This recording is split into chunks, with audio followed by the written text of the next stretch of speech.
Assalamualaikum warahmatullah.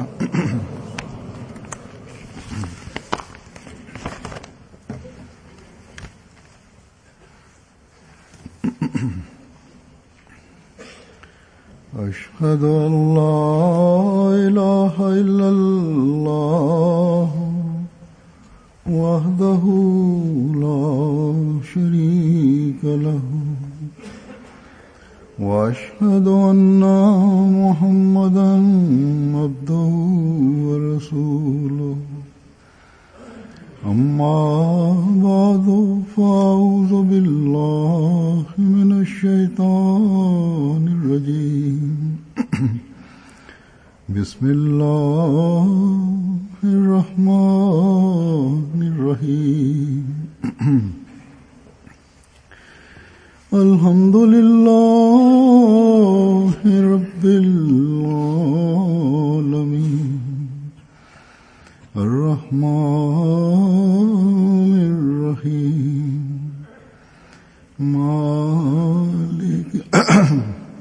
مالك يوم الدين إياك نعبد وإياك نستعين اهدنا الصراط المستقيم صراط الذين أنعمت عليهم غير المغضوب عليهم ولا الضالين. इस वक्त मैं हज़रत मुस्लिम मऊद रज़ियल्लाहु के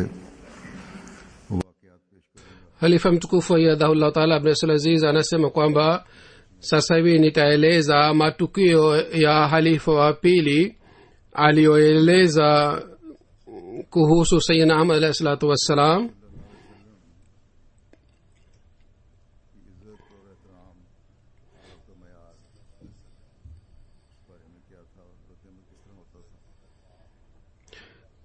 Kuhusu heshima ya mtume Muhammad sallallahu alaihi wasallam, Sayyidina Ahmad alayhi salatu wassalam alikuwa akifanya nini au alikuwa akimheshimu kiasi gani? Kuhusu hii Sayyidina halifa wa pili anasema kwamba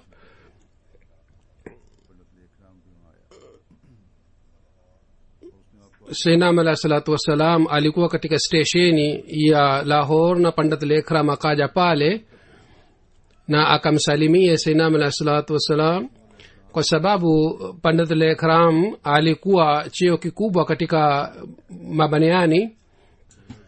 Kwa hiyo watu walikuwepo pamoja na Sayyidina Ahmad alayhi salatu wassalam kule, wao walifurahi kwamba Lekram amekuja kumsalimia Sayyidina Ahmad alayhi salatu wassalam, lakini Sayyidina Ahmad alayhi salatu wassalam hakumuona wala hakujali kwamba yeye amekuja, na watu walikuwa pale kwa kudhani kwamba labda Sayyidina Ahmad alayhi salam hakumuona kwamba Lekram anamsalimia. Wakamwambia Sayyidina Ahmad alayhi salam kwamba Lekram anamkusalimia. Sayyidina Ahmad alayhi salam anamesema kwamba huyu haoni haya kwamba anamtukana mtume wangu Muhammad sallallahu alaihi wasallam na ananisalimia. Sayyidina Ahmad alayhi salatu wasallam hakujali hata kidogo kwamba Lekram amekuja, lakini kwa watu wa kawaida ilikuwa ufaulu mkubwa kwamba mtu mkubwa amekuja pale. Na hii ndiyo ni hali ya watu kawaida, kwamba wanapona mtu mkubwa amekuja wanamjali sana na wanamheshimu, lakini akija mtu maskini hawamjali. Kuhusu tukio hili la Lekram, halifa wa pili alisema hivi pia, aliandika hivi pia kwamba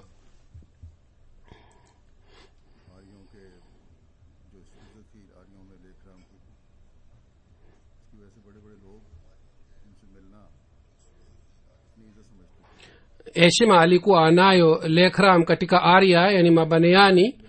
Watu wengi walikuwa wakiona heshima kuonana kwae, lakini angalieni ghaira ya mirza saheb ni sainam alah salam kwamba lekhram anakuja kumwona na kumsalimia, lakini anasema akiacha kumtukana mtume saa salam ndio nitamwona nitakutana naye. tukio hili linaonyesha jinsi gani sainam alah salatu wassalam alikuwa akimheshimu mtume muhammad sallallahu alaihi wasallam. vile vile katika tukio hili kuna funzo hili pia kwamba kuwasalimia watu wakubwa kwa sababu ya hii kwamba wao ni wakubwa, lakini kuwaheshimu watu maskini pia ni muhimu na inatakiwa ghaira ionyeshwe. ikiwa mtu mkubwa anamtukana mtume wetu muhammad sallallahu alaihi wasallam, awe mkubwa kiasi gani, haina haja ya kumpatia umuhimu.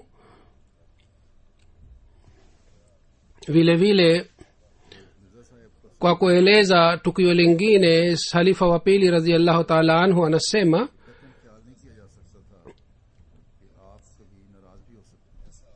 sainam alah salatu wassalam alikuwa akiwatendea watoto wake hivi kwamba ilikuwa haidhaniwi kwamba anaweza kuwakasirikia hata kidogo. tulikuwa wadogo, yani muslimaud rizara anasema tulikuwa wadogo na tulikuwa tukifikiria kwamba sainam alah salatu wassalam hakasiriki hata kidogo.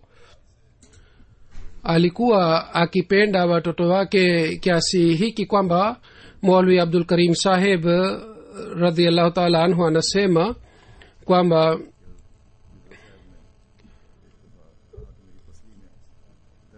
yeye alimwambia halifa wa pili kwamba sainam alah salatu wassalam wakati fulani alisema kwamba mbavu yangu inaumwa sana, na alitumia dawa lakini hakupona.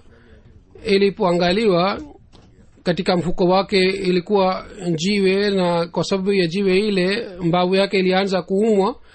sainam alah salam aliulizwa kwamba namna gani njiwe iko mfukoni wako. akasema kwamba mahmud alinipatia njiwe hii kwamba uangalie njiwe hii, na nikaweka mfukoni kwamba akiniomba nitampatia tena. mauli abdul karim sahab anasema kwamba hazuru nipatie jiwe hii, ni mimi nitahifadhi. sainam alah salam akasema hapana, mimi nitaweka kwangu. sainam alah salam alikuwa akipenda watoto wake kiasi hiki kwamba halifa wa pili anasema sainam salam alikuwa akitupenda sana, hasusan ndugu yetu mdogo wetu aitwaye mubarak ahmad. sainam ahmad alah salatu wassalam alikuwa akimpenda sana, na tulikuwa tukidhani kwamba yeye hawezi kumpenda zaidi kuliko yeye, lakini mapenzi haya hayakushinda juu ya mapenzi ya mtume muhammad sallallahu alaihi wasallam. safari fulani mtoto wake huyu mpendwa, kwa sababu ya mtoto wake aliposema maneno fulani kinyume na heshima ya mtume muhammad sallallahu alaihi wasallam, kwa kusikia hii sainam alah salatu wassalam alimpiga kwa nguvu sana. kisha kwa kueleza tukio lingine anasema kwamba mkutano wa mabaniani ulifanyika katika Lahore. sainam alah salam pia alialikwa katika mkutano huu, na wasimamizi wa mkutano huu walisema kwamba hawatasema maneno machafu dhidi ya mtume muhammad sallallahu alaihi wasallam, lakini katika mkutano ule walitukana sana, na wanajumuia pia walikuwepo pale. miongoni mwa hawa hakimu na nuruddin pia alikuwepo pale, na sainam alah salam alikuwa akimheshimu sana. sainam alah salatu wassalam aliposikia kwamba katika mkutano mtume muhammad sallallahu alaihi wasallam ametukanwa, sainam alah salam akamwambia maulwi nuruddin sahab kwamba namna gani ghara yako ilipenda kwamba uendelee kukaa pale, kwa nini hukuacha mkutano ule? na sainam alah salam aliendelea kumwambia hivi kwamba alionekana kwamba sainam alah salam atamkashirikia. halifa wa kwanza akasema kwamba huzuri, mimi nimekosea. sainam alah salam akasema hii ni kosa ya aina gani kwamba katika mkutano mtume muhammad sallallahu alaihi wasallam anatukanwa na wewe unaendelea kukaa pale? kisha maulvi abdul karim anasema kwamba mimi pia nilienda pamoja na halifa wa kwanza huzur, alinikashirikia mimi pia kwamba kwa nini wewe pia uliendelea kukaa pale? siku hizi hawa watu wanaoleta shutuma dhidi ya sayyidina alayhi salatu wassalam kwamba nauzu billah yeye anadai kuwa mkubwa zaidi kuliko mtume Muhammad sallallahu alaihi wasallam. Je, hawa watu wanaweza kueleza mfano wa aina huu au mapenzi ya aina hii? Lao wanaoleta shutuma za aina hii waweze kuona mapenzi yake alikuwa nayo na mtume Muhammad sallallahu alaihi wasallam. kisha kuhusu mjadala uliofanywa na Abdullah Atham kuhusu hii, halifa wa pili anasema kwamba kitabu kitwacho Jange Muqaddas, katika kitabu hiki mjadala huu umechapwa, na mjadala huu ulifanyika wakati Sayyidina alayhi salatu wasalam alidai kuwa Masihi aliahidiwa, na mashekhe walishawahi kutoa fatwa ya ukafiri wake, na walitoa fatwa kwamba anapaswa uwawe.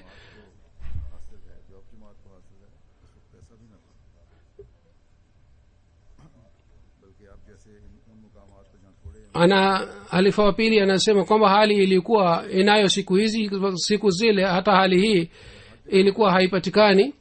Mahali ambapo wanajumuia ni wachache ambao wanasumbuliwa na hali ile ilikuwepo wakati ule. Katika hali hii asiku mwanajumuia anafanya mjadala na Mkristo, kwa sababu mjadala huu ulikuwa baina ya Wakristo na wasiku wanajumuia, na Sayyidina alayhi salam alialikwa kwamba yeye afanye mjadala naye. Halifa wa pili anasema kwamba asiku mwanajumuia anafanya mjadala na Mkristo, yeye akamuomba Sayyidina alayhi salam kwamba yeye afanye mjadala naye. Sayyidina alayhi salam akakubali mara moja. Wakati ule hakusema kwamba Wakristo si maadui wetu kama nyinyi ambao si wanajumuia, kwa sababu Wakristo walikuwa hawakutoa fatwa ya kumuua, lakini mashekhe wa Kiislamu walitoa fatwa ya kumuua Sayyidina alayhi salam. Lakini yeye alipoombwa na wasikuwa wanajumuia kwa ajili ya mjadala huu, Sayyidina alayhi salam kwa ajili ya kuthibitisha na imarisha heshima ya mtume Muhammad sallallahu alaihi wasallam alikubali mjadala ule, na mjadala huu ulikuwa nje ya Qadian. Hii inaonyesha ghaira ya imani yake, na kwa ajili yake hii hakujali kitu chochote. Ilimradi mjadala huu ulikuwa ndefu sana, na katika mjadala huu Sayyidina alayhi salam alifanya maombi maalum siku 15, na alitoa bishara.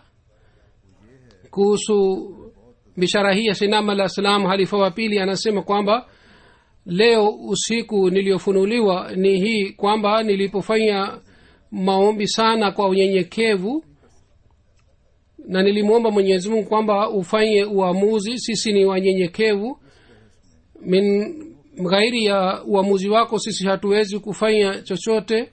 Kwa hiyo kwa sababu maombi yangu Mungu amenipatia nishani hii, kwamba katika mjadala huu miongoni mwetu yeyote anayesema uongo na anamwacha Mwenyezi Mungu,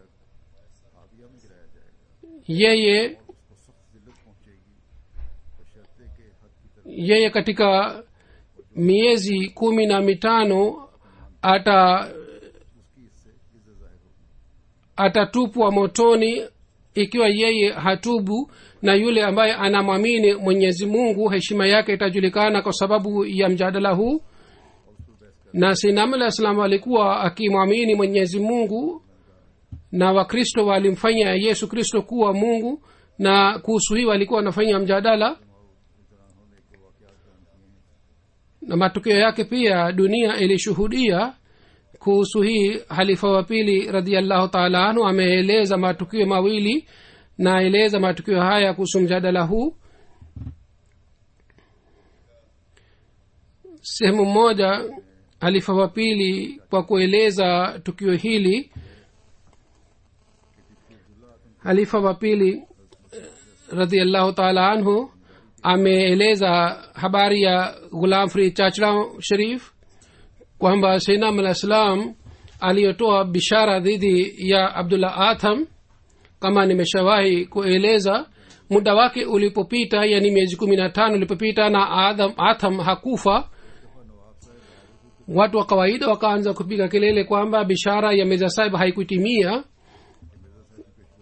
Wakati fulani katika nyumba ya Nawabpur Bahawalpur, watu wengine wakaanza kufanya dhihaka kwamba bishara ya Mirza Sahib haikutimia na bado Atham yupo hai, hakufa. Wakati ule katika nyumba yake Khwaja Ghulam Fri Chachra Sharif pia alikuwepo, ambaye Nawab Sahib alikuwa mfuasi wake. Na katika mazungumzo Nawab Sahib pia akasema maneno haya kwamba ndio bishara ya Mirza Sahib hakutimia. Kwa kusikia hii, Khwaja Ghulam Fri Sahib akasema kwa jalali sana kwamba nani anasema kwamba Atham bado yupo hai? Mimi naona kwamba yeye ni maiti. Kwa kusikia hii, Nawab Sahib akakaa kimya, akanyamaza. Kwa kueleza tukio hili, halifa wa pili anasema kwamba watu wengine wanakuwa wa aina hii, kwamba wanaonekana kwamba wapo hai lakini kwa hakika wao ni wafu, na wapo wengine ambao wanaonekana kwamba ni wafu lakini kwa hakika wanakuwa hai. Wale watu wanaotoa nafsi zao katika njia ya Mwenyezi Mungu wanakuwa hai, na wale wanakuwa hai wengi wao miongoni mwa hawa wanaonekana wafu, na wale wanakuwa hai wanakuwa wafu kwa mawali wa Mwenyezi Mungu. Kuhusu mzee mmoja imeandikwa kwamba alikuwa akiishi makaburini. Mtu akamuuliza kwamba kwa kuacha watu hai umekuja hapa makaburini na umeanza kuishi hapa? Yeye akasema kwamba mjini mimi naona kwamba watu wote ni wafu, na hapa mimi naona kwamba watu wako hai. Basi kutambua wafu wa kiroho na watu hai wa kiroho si jambo la kila mtu, au si kazi kila mtu. Kwa muumini mkweli anatakiwa awe na tabia hii ya kuwatambua. Ikiwa mtu anakuwa na jicho la kiroho, ndio anaweza kutofautisha baina ya wafu na hai, na kila mmoja wetu anatakiwa apate hali hii. Kuhusu Abdullah Atham nieleze hii pia kwamba si kwamba kwa kiroho bali alipata kifo cha kimwili pia, na alikufa. Ndio yeye alipewa nafasi kidogo, na ilikuwa sababu yake kama aliyoeleza Sayyidina Alayhi Salatu Wassalam kwamba alitubu. Kisa kuhusu Atham, halifa wa pili radhiallahu ta'ala anhu, ameeleza hii pia kwamba muumini anatakiwa amtegemee Mwenyezi Mungu. Mungu anafanya kazi, anatimiza ahadi yake, lakini sisi tunatakiwa tufanye ile na tufikirie ile na tuseme ile ambayo aliyosema Mwenyezi Mungu. Tufanye ile na tufikirie ile na tufanye ile na tuseme ile ambayo Mwenyezi Mungu asema. Sayyidina Alayhi Salam alipofanya bishara dhidi ya Atham na muda wake ulipopita, Al-Muslimun anasema wakati ule umri wangu ulikuwa miaka 6. Mimi bado nakumbuka vizuri hali ile. Wakati katika Qadian kulikuwa kitabu, duka la kitabu, na pamoja na karibu na duka hili la kitabu kulikuwa gari moja upande wa magharibi. Katika chumba halifa wa kwanza alikuwa akitoa darsa au alikuwa akiwapatia watu matibabu. Katika siku za mwisho Maulvi Qutbuddin Sahib marehemu radhiallahu ta'ala anhu alikuwa akiwapatia watu matibabu, na karibu na ile kulikuwa nyumba ingine, yani karibu na ile duka la vitabu. Katika nyumba ile ilikuwa kiwanda cha kuchapa cha Sayyidina Alayhi Salatu Wassalam.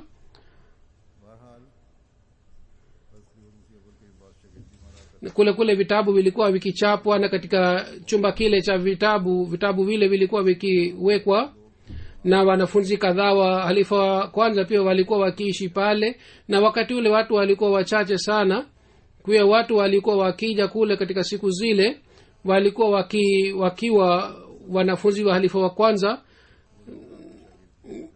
na chumba kile kile kilikuwa madrasa, na halifa wa kwanza alikuwa akisomesha, na min ghairi ya chumba kile kulikuwa hakuna madrasa mengine, na watu wale walikuwa wanafunzi wake na vile vile wafuasi wa Sayyidina Alayhi Salam. Pia mimi nakumbuka kwamba nilikuwa mdogo wakati muda wa bishara ya atam ilipotimia, ilikuwa mwaka 1994. umri wangu ulikuwa kama miaka 5.5. bado nakumbuka mandhari ile. Wakati ule nilikuwa mdogo sana, nilikuwa sielewi, lakini sasa kwa kuona matukio mimi naona kwamba ilipokuwa siku mwisho ya kutimia kwa bishara ya atam, yani ilikuwa inatimia miezi 15, siku ile watu walikuwa wakilia sana na walikuwa wanafanya maombi sana kwamba Mola, atam afe. Na hii ilikuwa baada ya sala ya alasiri na kabla ya sala maghribi. Baadaye ilipokuja wakati wa swala, Sayyidina Alayhi Salam akaongoza swala. Baada ya swala Sayyidina Alayhi Salam akakaa pale msikitini pamoja na watu. Wakati ule mimi nilikuwa sishiriki katika mkutano au hafla za aina hii, lakini mara kwa mara nilikuwa nikikaa. Siku ile mimi pia nikakaa pale pamoja na watu wengine. Siku ile watu walikuwa wakilia na walipokuwa wakifanya maombi, Sayyidina Alayhi Salam kwa kuona hali yao hii aliwakasirikia na akasema, je, kuna mtu yeyote ambaye anaweza kuwa ghaira zaidi kuliko Mwenyezi Mungu mwenyewe kuhusu maneno yake? Ikiwa Mwenyezi Mungu amesema kwamba itatokea hivi, tunatakiwa tuwe na imani kwamba lazima itatokea hivi kama alivyosema Mwenyezi Mungu. Ikiwa sisi hatukuelewa maneno ya Mwenyezi Mungu, basi Mwenyezi Mungu halazimiki kwamba yeye afanye sawa na makosa yetu au sawa na mawazo yetu ikiwa sisi hatukuelewa vizuri.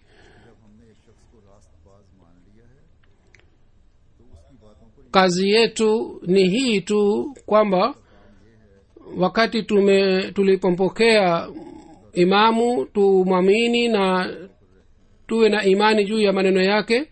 Mwaminiwa anatakiwa amtegemee Mwenyezi Mungu, lazima kauli ya Mwenyezi Mungu itatimia.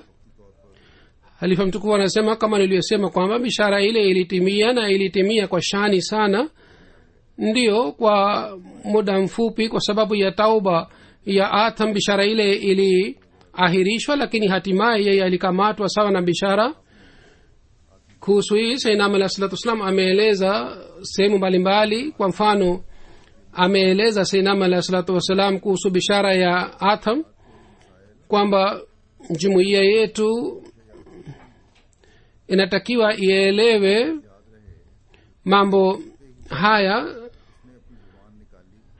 kwamba kuhusu tauba ya atam ikumbuke kwamba kwa kusikia bishara hii alitoa ulimi wake nje na akashika masikio yake na akatetemeka na rangi ya uso wake ulibadilika mbele ya watu wengi sana. Yeye alitubu na yeye akapata hofu sana, na alikuwa akitembea mji hadi mji na akaacha upinzani wake na hakuandika hata neno moja dhidi ya Islam. Wakati nilipotoa tangazo kwa kumpatia zawadi kwamba aje na ape kiapo, lakini hakuja kwa ajili ya kula kiapo. Lakini hatimaye sawa na bishara hii iliyofanywa kuhusu yeye, alikufa. Ingawa alificha bishara hii, lakini hatimaye alikufa. Na yule ambaye ni mpinzani akielezwa mambo haya yote, yeye pia atakubali kwamba bishara hii ilitimia.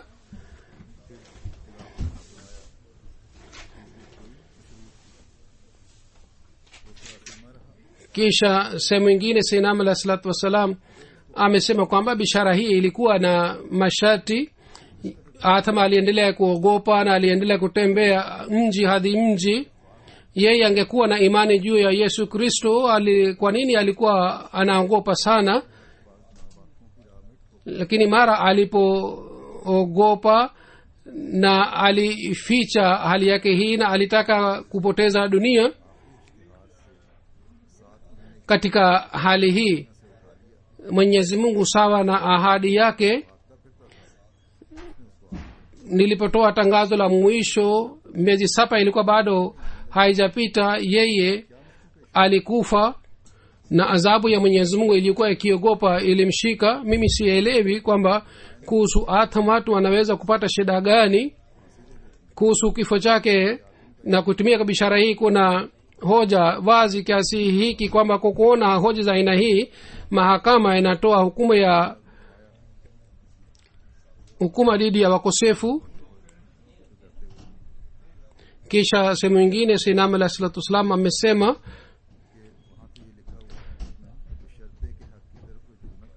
kuhusu bishara hii ya Atham, alisema katika bishara iliandikwa kwamba yeye atakufa ikiwa yeye hatubu, na haikuandikwa kwamba ikiwa yeye hasilimu hatakufa. Na yeye aliwahi kumuita Mtume Muhammad sallallahu alaihi wasallam Dajjal, na hii ilikuwa sababu ya mjadala. Na nilipompatia bishara, yeye akashika masikio yake na akasema kwamba mimi nafanya toba, mimi simuiti Muhammad sallallahu alaihi wasallam Dajjal. Na ikiwa mtu ni mwenye kuabudu masanamu au kama yeye ni wa Kristo, hii si sababu ya kumpatia adhabu au adhabu ishuke duniani. Kwa ajili ya adhabu ya aina hii Mungu ameweka siku ya kiyama. Adhabu inapatikana wakati watu wanapofanya dhihaka. Ikiwa Abu Jahal na wenzake wasingefanya dhihaka, adhabu pia isingeshuka juu yao. Na kwa sababu ya kumkataa nabii wa Mwenyezi Mungu adhabu haishuki, bali adhabu inakuja wakati watu wanapofanya dhihaka. Kisha amesema Sayyidina Ali sallallahu alaihi wasallam, mtu awe mwenye kuabudu sanamu kiasi gani, ikiwa yeye hafanyi dhihaka adhabu pia haishuki. Ikiwa adhabu wa Mwenyezi Mungu inawashukia duniani, itakuwaje siku ya kiyama? Kwa ajili ya makafiri gereza ni akhira ambamo uamuzi utatolewa. Sasa swali inakuja kwamba kwa nini adhabu inapatikana duniani? Sayyidina Ali anasema atoa jibu lake kwamba adhabu inakuja kwa sababu ya dhihaka.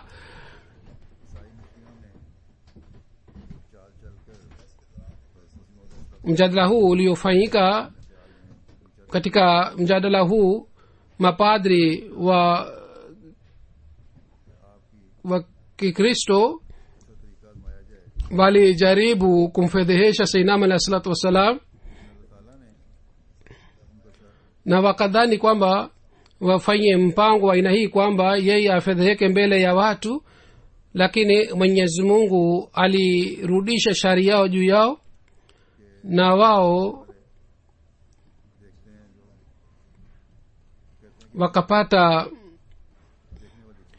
haufu na wakapata fedheha. Na fedheha yao ilikuwa ya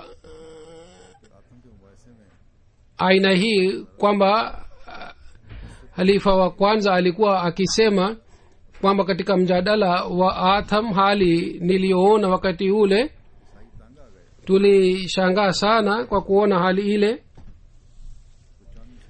Alikuwa akisema kwamba Wakristo walipochoka hawakuweza kuleta hoja na wakaona kwamba njama yao imeshindwa, kwa hiyo wakafanya mpango wa kufanya shari, kwamba wakaleta vipofu na malemavu, na kabla ya mjadala wakawakalisha upande moja. Wakati Sayyidina Ali sallallahu alaihi wasallam alipokuja pale, wao mara moja wakatoa wale vipofu na malemavu walikuwa wamekaa pale, na wale mapadri wakasema kwamba sisi hatuwezi kupatana kwa sababu ya mjadala.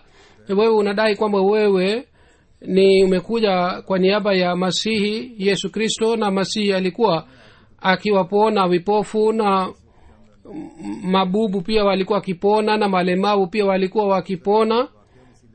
Sisi tumeleta vipofu na mabubu na malemavu wengine. Ikiwa uwe kweli kweli ni Masihi aliyeahidiwa, basi uwapone hawa. Halifa wa kwanza anasema kwamba kwa kuona hali hii sisi tuliogopa sana kwamba itakuwaje sasa, ingawa tulikuwa tukijua kwamba hii ni njama ya hawa watu, lakini tukaogopa kwamba leo watu hawa watapata nafasi ya kufanya dhihaka wakati. Lakini tulipomuona Sayyidina alayhi salatu wasalam hususan uso wake, tuliona kwamba alikuwa hana athari ya kutokupenda au ya hofu.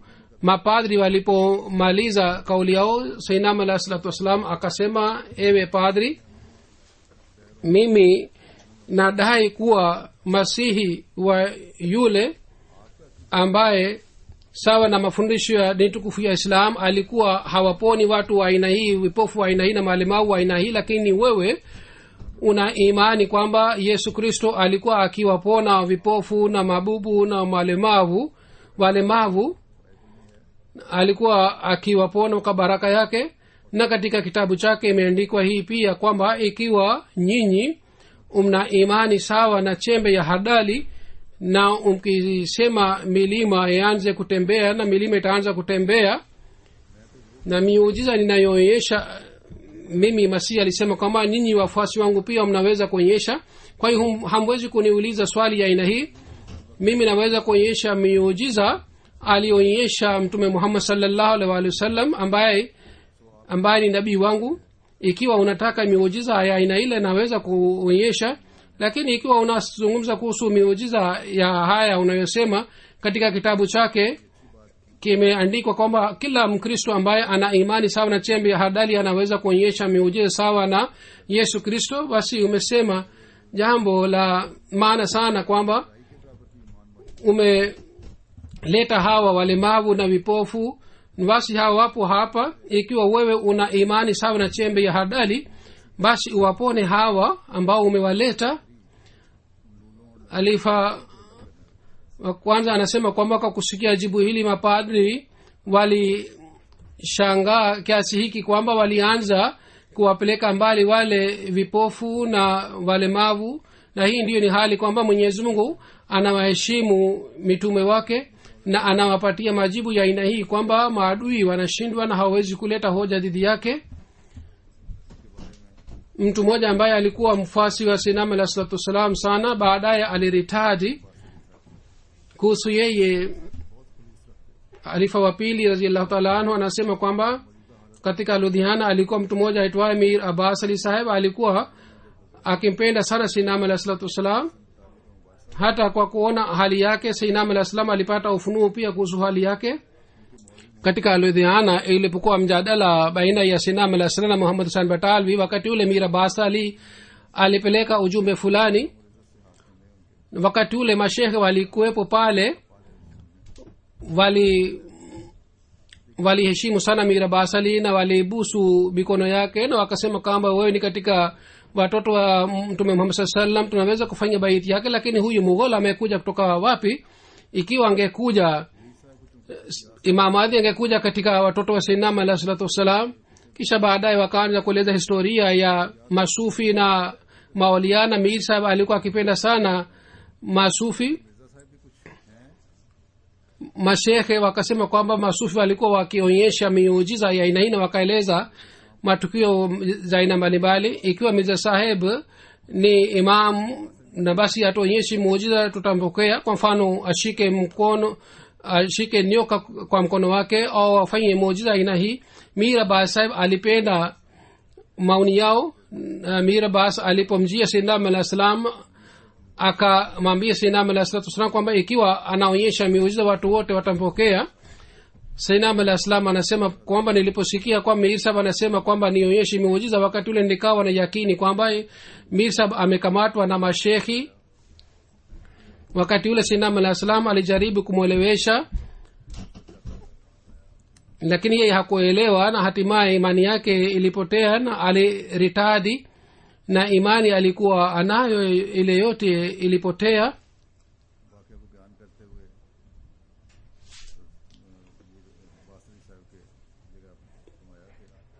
Kisha kwa kueleza tukio hili Khalifa wa pili radhiyallahu ta'ala anhu anasema kwamba Sayyidina alayhi salatu wasalam alipewa elimu kuhusu Mir Abbas Ali Sahib kwamba yeye ni mtu mwema. Kwa Sayyidina alayhi salam akamsifu lakini wakati ule sayyidina alayhi salam alikuwa hajui mwisho wake, kwa hiyo hakujua kwamba yeye siku moja ataritadi. Lakini baadaye Mwenyezi Mungu alimwambia sayyidina alayhi salam kuhusu hali yake hii. Mradi elimu ya binadamu ina mipaka, lakini Mwenyezi Mungu elimu yake haina mipaka, na haina anaweza kufika mipaka ile. Kuhusu huyu bwana Mir Abbas Ali Saheb imeandikwa hivi kwamba alifunuliwa Sinam alayhi salatu wasalam kuhusu hali ya imani yake. Huyu bwana alikuwa mfuasi wake maarufu sana na alisifiwa sana katika ufunuo ule, lakini baadaye aliritadi.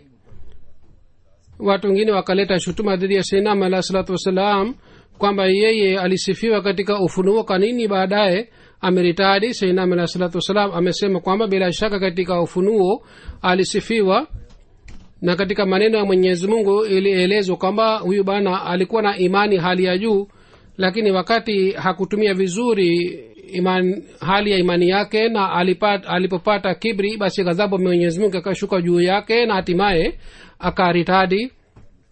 Hazrat Muslim Maud radhiyallahu ta'ala anhu anasema kwamba maombi ya surat Fatiha pia inatuambia kwamba unafiki na ukafiri unabaki pamoja na mtu kila wakati, na maradhi haya yanapatikana wakati mtu anapoingia pamoja na watu walioneemeshwa na Mwenyezi Mungu. Na hoja yake ni hii kwamba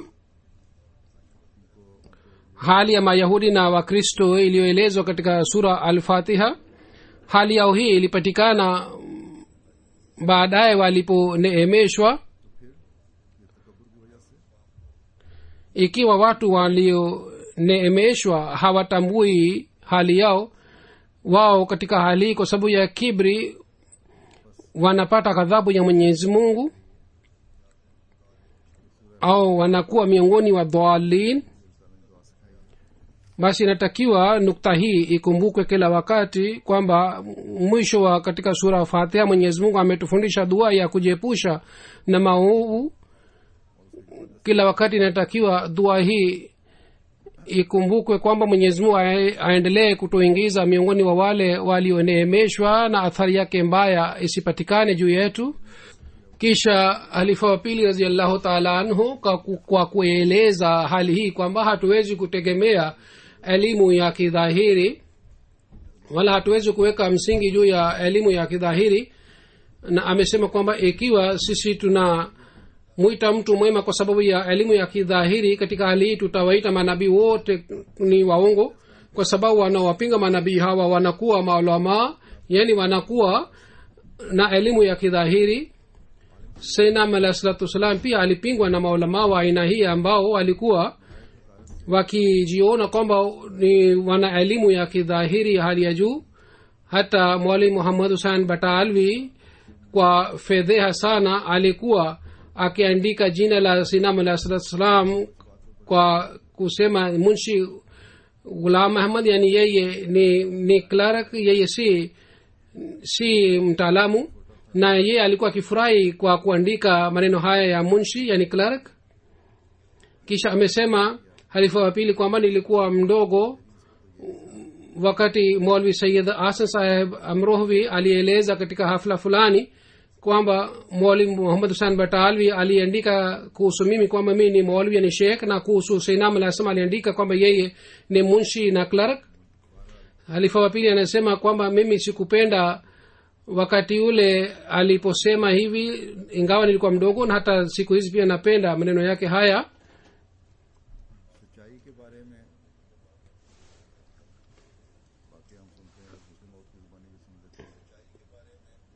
Kuhusu ukweli, tunasikia matukio yaliyoandikwa na Sayyidina alayhi salatu wasalam. Halifa wa pili anasema kwamba Sayyidina alayhi salam aliweka barua katika paketi fulani, na ilikuwa hairuhusiwi kwamba barua iwekwe katika paketi ile, lakini Sayyidina alayhi salam alikuwa hajui. watu wa postal wakaleta kesi dhidi yake na wapinzani wakataka kwamba sayyidina al-islam adhibiwe na wakafanya juhudi sana ili sayyidina al-islam adhibiwe kwa sababu ya kosa lake hili. hata wakili wake alisema kwamba hii ni rahisi kwamba paketi yako haikufunguliwa mbele ya watu, useme kwamba barua mimi sikuingiza katika paketi ile bali nilituma kando. sayyidina al-islam kwa kusikia alisema kwamba hii ni uongo, na wakili alisema iko usemi hivi wewe huwezi kuachwa huru. sayyidina al-islam mimi siwezi kusema uongo. kwa hiyo alipoulizwa mahakamani kwamba je uliingiza barua katika paketi, alisema ndiyo niliweka barua, lakini nilikuwa sijui sheria hii ya posta. na wakati ule mpinzani alikuwa pale alitoa hotuba ndefu kwamba lazima huyo anatakiwa adhibiwe ili wengine pia wapate mafunzo. sayyidina Ahmad alayhi salatu wasallam anasema huyu mpinzani alitoa hotuba yake katika Kiingereza, sikuweza kuelewa, lakini hakimu alikuwa akisema no, yani hapana. hatimaye hakimu alisema kwamba mimi namwacha huru kwa sababu alisema kweli. Hazur anasema kwamba nimesikia mara chungu mzima tukio hili na nimesoma pia, na mimi pia nimeshawahi kueleza mara chungu mzima, lakini sisi kwa kusikia tunapata ladha, lakini hii ni kipimo cha ukweli wa sayyidina alayhi salatu wasalam aliyotueleza halifa wa pili. lakini wale watu ambao kwa maslahi ya nafsi hawatambui ukweli wanatakiwa wao wachunguze nafsi zao katika nchi hizi kwa ajili ya kupata faida kutoka serikali, kwa ajili ya asylum na kwa ajili ya kupata faida kutoka kampuni za insurance. Watu wanatumia njia ambazo si sahihi. Wanajumuia wanaofanya hivi wanatakiwa wasifanye hivi. faida wanayopata hivi haipaswi wanajumuia afanye hivi. Sasa kuna swali moja kwamba kutengeneza herizi je ni sahihi au la, kwa sababu wasikuwa na jumuiya wanafanya sana hii. Halifa wa pili anasema kwamba sayyidina alayhi salam alikuwa akisema kuhusu Hazrat Abu Huraira radhiyallahu ta'ala anhu kwamba Hazrat Abu Huraira radhiyallahu ta'ala anhu alikuwa hana uwezo wa ufahamu sana, na mashehe walipiga kelele kwa sababu ya hii.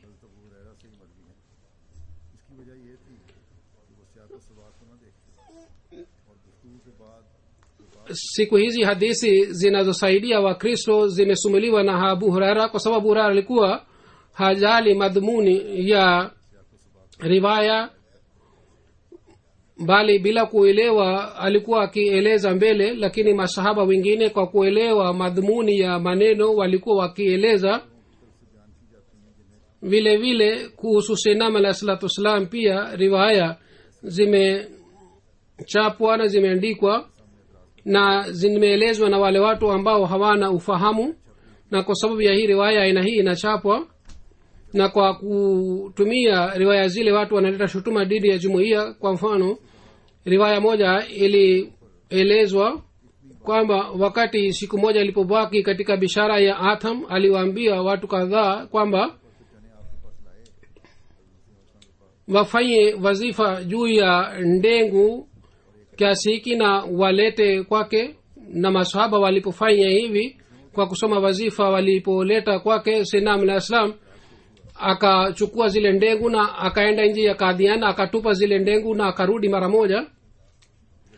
Alifa pili anasema mimi nilipoulizwa swali kuhusu tukio hili na aliandika riwaya hii, nilimuuliza kwamba kwa nini umeandika riwaya hii, kwa sababu hii ni kinyume na kitendo na amali ya sayyidina alayhi salatu wasalam.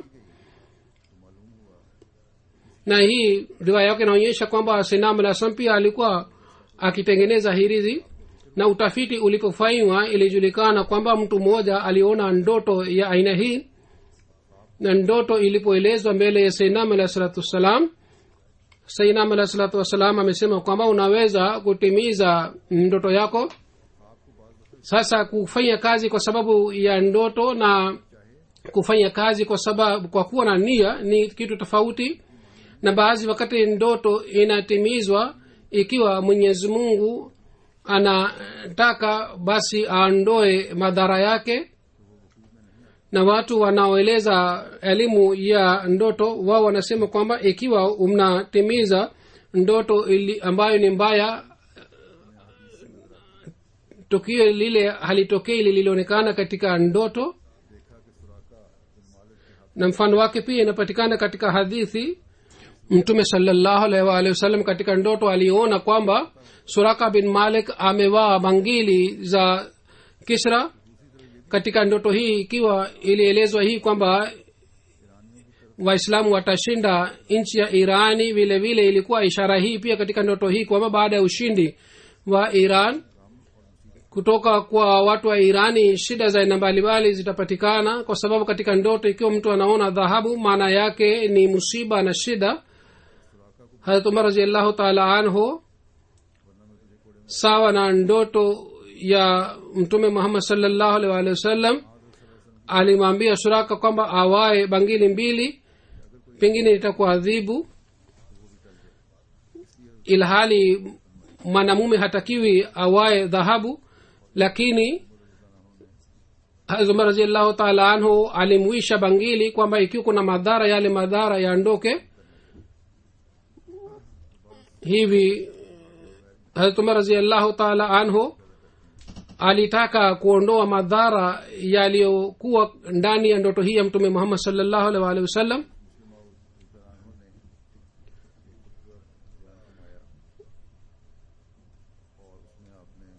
Safari moja halifa wa pili radhiyallahu ta'ala anhu alitoa hutuba,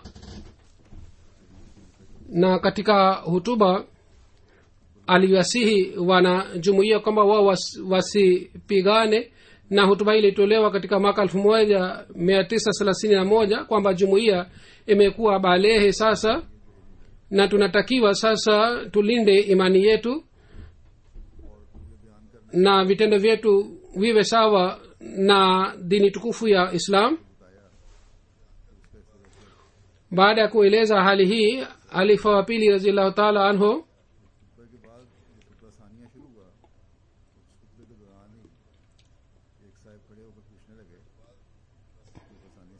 alipotoa hutuba ya pili, katikati ya hutuba ya pili mtu mmoja akasimama na akamuuliza kwamba mtu ambaye amefukuzwa katika jumuiya jina lake ni nani. Kwa kusikia hii mtu mwingine akasema kwamba haitakiwi katikati ya hutuba mtu azungumze. Halifa wa pili akacheka, akafanya tabasamu na akaeleza tukio la Sayyidina alayhi salatu wassalam kwamba Sayyidina alayhi salatu wassalam alikuwa anaeleza tukio la utafiti uliofanyika wakati wa kesi ya Lekram, na Superintendent Police alikuja kukagua nyumba yake. Superintendent Police alipotaka kupita katika mlango akagonga kichwa chake, na tukamwambia kwamba yeye anywe maziwa, lakini akakataa na akasema mimi nimekuja kwa ajili ya kukagua nyumba na kufanya utafiti, kwa hiyo mimi siwezi kunywa maziwa kwa sababu nipo kazini. Kwa kueleza tukio hili, yule bwana ambaye aliyesimama katikati ya hutuba ya pili Muslim radhiyallahu ta'ala anhu sema kwamba huyu bwana ambaye amesimama sasa hivi alisema, na alimuuliza Sayyidina alayhi salatu wasalam kwamba huzur, je, damu pia ilitoka katika kichwa chake au la? Sayyidina alayhi salatu wasalam akafanya tabasamu na akasema kama mimi sikuvua kofia yake kwa sijui damu ilitoka au la. Huzur anasema watu wengine wanakuwa na tabia ya kuzungumza katikati ya hutuba. Hii si sahihi, hairuhusiwi kuzungumza katika hutuba. Lakini mtu aliyetoa nasaha katikati ya hutuba, kitendo chake pia kilikuwa si sahihi. Halifa wa pili alieleza tukio lingine kwamba wakati fulani swala ilikuwa inaswaliwa na mtu mmoja akaingia msikitini na yeye akasema assalamu alaykum kwa sauti ya juu, na katika waswaliaji mtu mmoja akasema wa alaykum assalam kwa sauti ya juu. Mtu mwingine aliyekuwa amesimama karibu naye akasema kama wewe hujui kwamba katika sala haturuhusiwi kuzungumza, kwa nini umesema assalamu alaikum kwa sauti ya juu. Hazur anasema kwamba inatakiwa ikumbukwe kwamba hutuba pia ni sehemu ya swala, kwa hiyo hairuhusiwi kuzungumza katika hutuba. Ikiwa kuna haja kusema, imamu anaweza kusema, na watoto wanatakiwa wapewe malezi ya hii kwamba kama hairuhusiwi kuzungumza katika swala, vile vile hairuhusiwi kuzungumza katika hutuba.